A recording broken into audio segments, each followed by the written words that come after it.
Hey, everybody, welcome to the Jam Yearbook. I'm Jim. Sorry, you caught me in a whistle there, Jim. That's fine. Whistle away. That's what we do here sometimes because the music that we're listening to, it just stays Just so caught happy.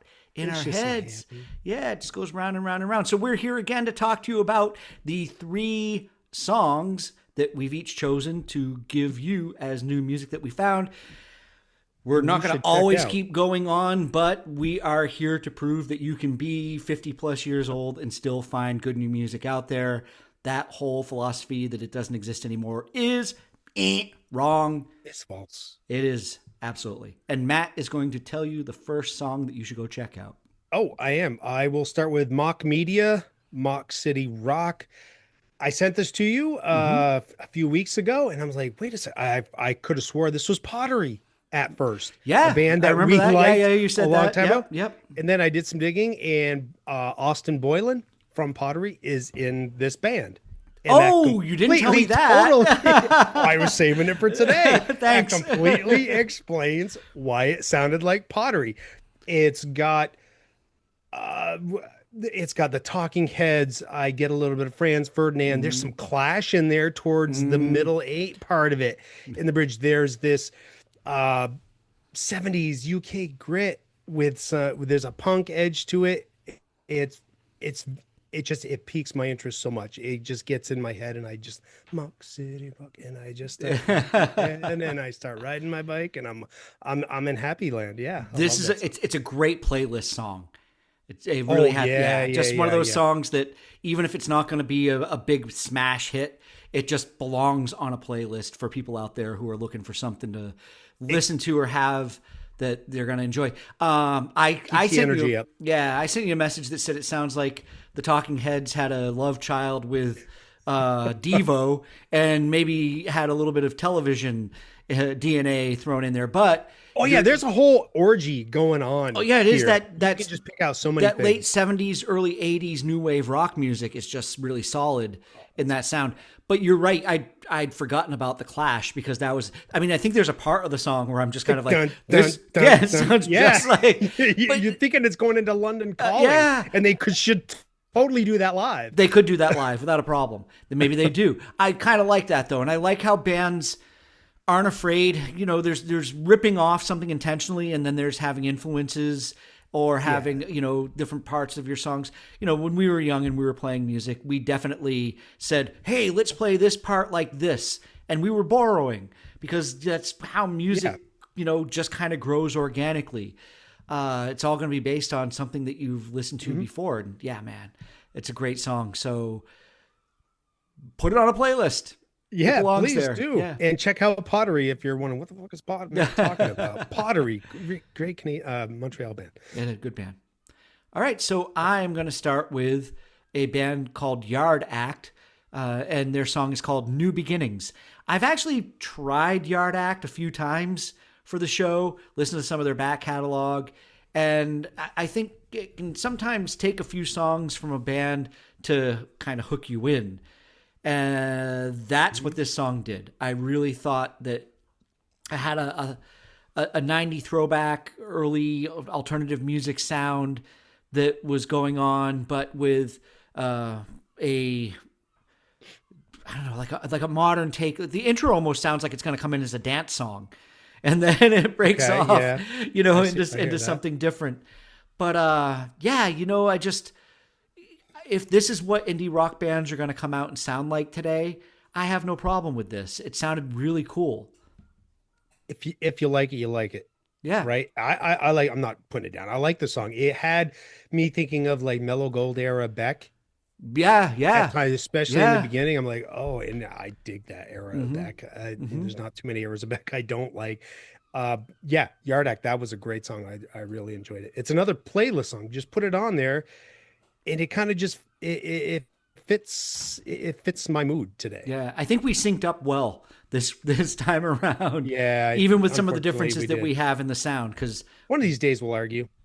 we will. So, what do you got next? Blue Beach band Queens. So it's the lead single off they're from Canada, lead single off their Mulligan album. I like that energy. name of an album. Mulligan. Yeah, Yeah, this one's a right. mulligan. Yeah, if we don't get it right. Oh, but it's not. Yeah, true.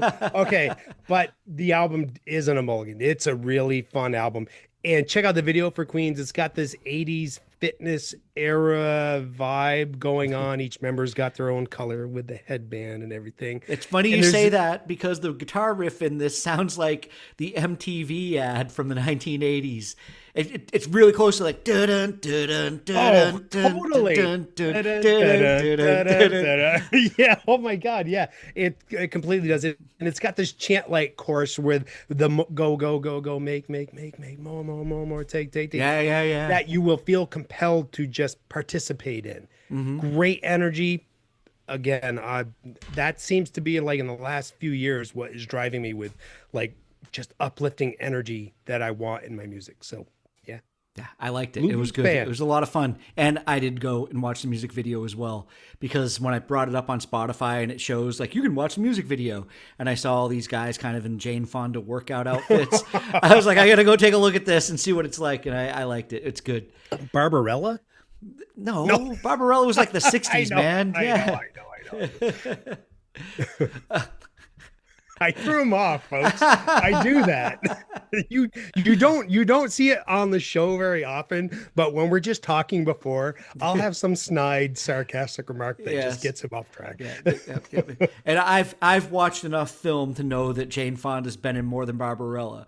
But Matt, True. 1979, Matt saw that movie and it never left his mind. Well, and then Scott Weiland brought it back with his fantastic song. Oh yeah, that's true. Yep. Okay, enough. All Enough right. geeking.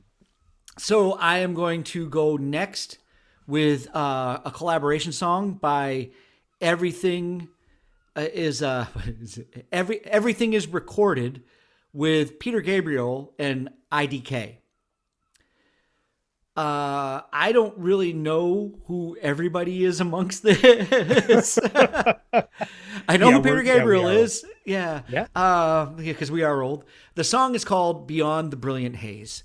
And I was just listening to new music when it was coming along and I saw this and, okay, this song collaboration with Peter Gabriel, and I listened to it and I was really taken back by the song without knowing anything about it because I liked the use of Peter Gabriel's vocal in the chorus of it, and the rap is really solid sound. I love the flow. Yeah, I don't want to use the term aggressive, but it's bold.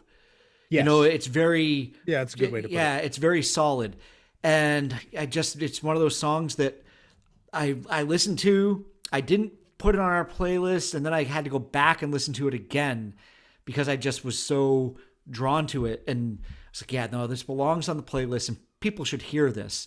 Then I went and looked up some of the stuff about the song, and come to find out, what's the guy's name? Mike Elizondo, I think is.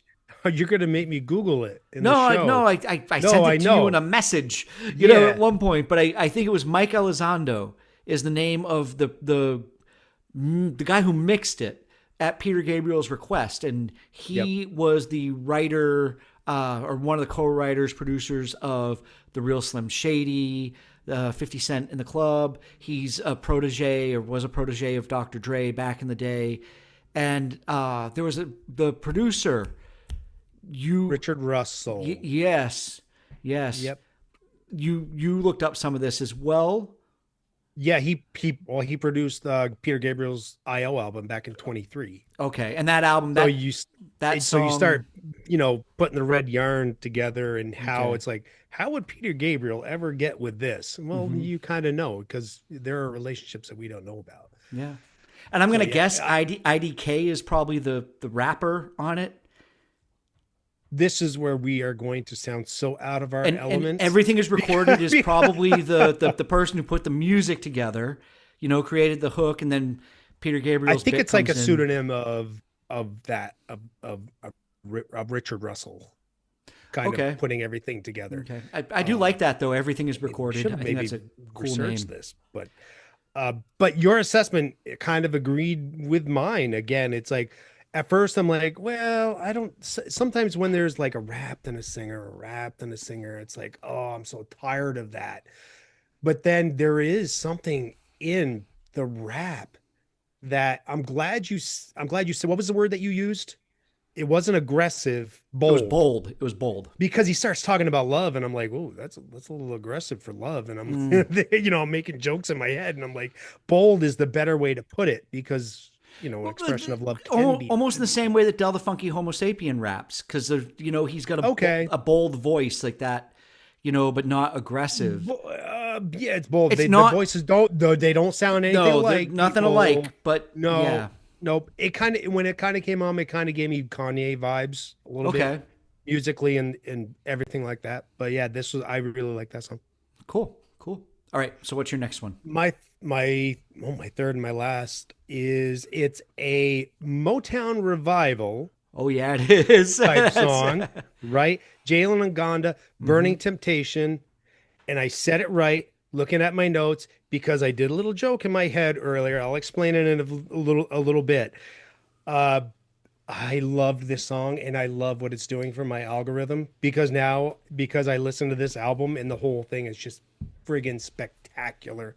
I love it, but it's feeding me more of this kind of music and guarantee you the next time we come on here there's going to be something else that came from this tree and I love it.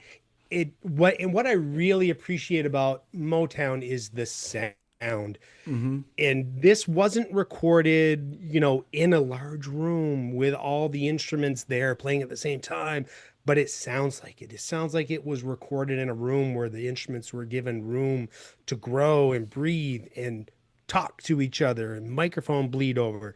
Just such a great song. Singing wise on the album, there are, shades of uh Smokey. Definitely Marvin Gaye is really in the music too. You're going to pick out little Marvin Gaye, What's Happening era. Oh, I fell in love with this album so much. It's really good. I observed that we talk about how if you say new music isn't being created anymore, Matt has done a great job this week at finding new music that sounds like old music. And that uh, is what, and I will agree, that is what I'm being drawn to yeah, but this is lately. new artists are making this music because they're And influenced by it. And our pre-game discussion was mhm, about, we're finding that the musical landscape right now is kind of a little bit of a wild west. it is. And these are three Where really different songs. Exactly, and it's not because of anything faltering, but I think it's more avenues for music to reach you and Mhm. more avenues being created that this found me, and I'm so grateful that it did because this is so up my alley. So you're doing this show. You're talking to a guy that owned a 1956 B15N flip top Ampeg amp at one point in my life, and this was the same amp that James Jamerson played through, doing a lot of the classic Motown tracks that people know. The sound is there.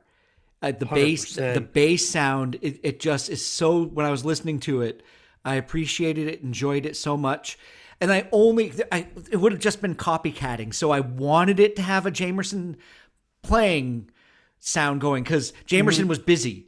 Jamerson just he never played the Yeah. same thing twice, and he was always busy in what he was playing. And this just kind of holds the groove down a little bit better, Yep. But at the same time, I was kind of like, oh, I just want it's almost right there. This was almost something that in 1967 everybody Yep. would have been dancing in their living room to, with a record player going, and it just has that feel and that sound, and you can almost hear the scratches of the record as it's Yes. going, like Oh my it's God. You could almost feel like the vocal is redlining a little bit and you're getting that yeah, crackle. yeah. It filled my heart. I loved it so much.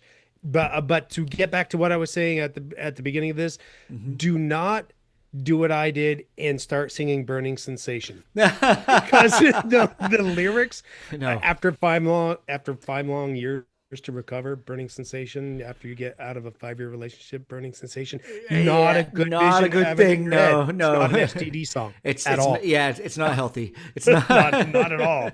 God, I hate it that I picked that out because now when I'm singing it, it's like, I am saying the right words, Matt. Saying the right words.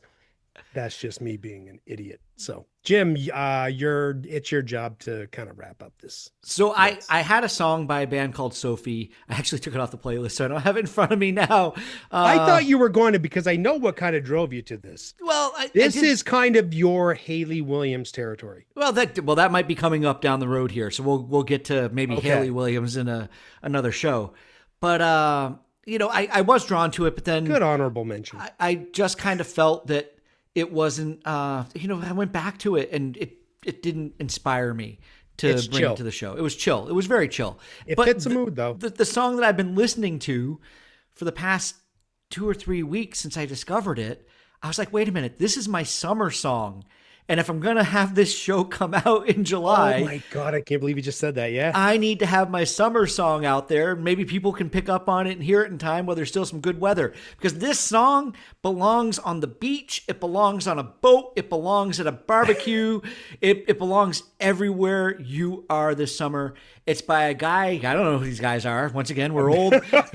Cocky kid. Like khakis. Khakis. Khaki. Khakis. Yeah. Khakis. Watch your pronunciation. Sorry, there, buddy. cocky. With Khaki Kid and Chameleon. So collaboration between Khaki Kid and Chameleon, and the song is called "Easy Does It." They sound like Spider-Man villains. Oh, they do. They're so good. This song is so amazing. It's so much fun and it's refreshing, and it almost leans into the newer hip hop stuff that I've been kind of struggling with, or that I did struggle with for a while, and I'm kind of learning to enjoy again. But then there's a point in the song where the vocals hit what I would call like that perfect sweet spot, where there's harmonies going on that the Beach Boys invented this sound. And sonically, when you just hear it, it's like ice cream to the ears. That's why it's a summer song. It just melts right in, and it just feels so good to the body and soul to hear music like this still being made. It's a pop song. It's a pop rap song, but it's not Doesn't mean it's bad. it's not constructed in a way that is going to really annoy people who I don't listen to that kind of music. This is really good. This is one of those songs that I wouldn't be surprised if it got some steam under it. I can come back on the show when we're doing the year-end wrap-up. Oh, and be you're like, gonna crow about it. remember? Yeah. Remember when I told you so? I told you. Hey, I've done that a few times. Hey, Yeah. shout it out. Yeah, well, when you're doing it 100 times, every once in a while, you're going to get one. So at the very beginning of the show, when I was having flashbacks, I'm like, that sounds like Jim having a bong hit. The coughing. But just so people know, I'm not just on there agreeing with Jim. I want to share with you a note I wrote down on this. And what does that say? Cocky Can kid, you read it, Jim? Cocky kid, Jim Bong. Yeah, bong hit, and Summer it's a summer songs. song, Yes. seasonal. Because this song it encapsulates summer. It probably because it is summer and it's hot as balls, but it is such a summer song, and it's going to be one of those songs that if I were to maybe listen to it in the winter, I'm like, no, I can't listen to it now. That's a summer song. And I I think want that to hear it when the sun is out. if this song isn't the song that I'm going to predict is going to be big at some point, then this will be the jumping point for. Oh yeah, because Khaki sometimes Kid. it's the second song that kind of does the catapulting. Yep. Okay, I think that we did 3 and 3. I think people did. have listened to us enough. I think we definitely droned on. We need 6 to- songs to go check out. We hope you enjoy them. We hope you've checked out the songs from previous shows. We have a playlist that we have been collating and putting together, but we haven't made it public yet, I think, or we haven't really talked about it. At some point, maybe we're going to let people Jim have and I will access figure to this. that out. Yeah, we will figure all that out, because as the year progresses, that thing is going to become maybe a little too cumbersome for people to want to check out. So we might have to split it into the quarters of the year or something. We will definitely figure out how to parse that out. Yeah, we will. But until then, we'll see you next time. And we hope Yeah. you enjoyed watching. We thank you. Like and subscribe and those little buttons and clicks and things down below. Look, I watch shows on YouTube where like guys stop halfway through. They're like, hey, wait a minute. I want to take a moment to ask you to like and subscribe them. We don't do that. Okay? Like, if Wait, maybe we should, because if we do it at the end, that means people would have to watch to the end in order to do that. Maybe at the beginning of the episode, we should say, we want you to hold on to the end of the episode for a very special announcement. if you make it to the end of the episode, I will send you the clip of what I said my microphone looked like before this show started. Oh, yeah. I can't repeat my comment. All right. We'll see everybody next time. See you, Matt. All right. Take care. See you, Jim. Bye. Subscribe to the Jam Yearbook.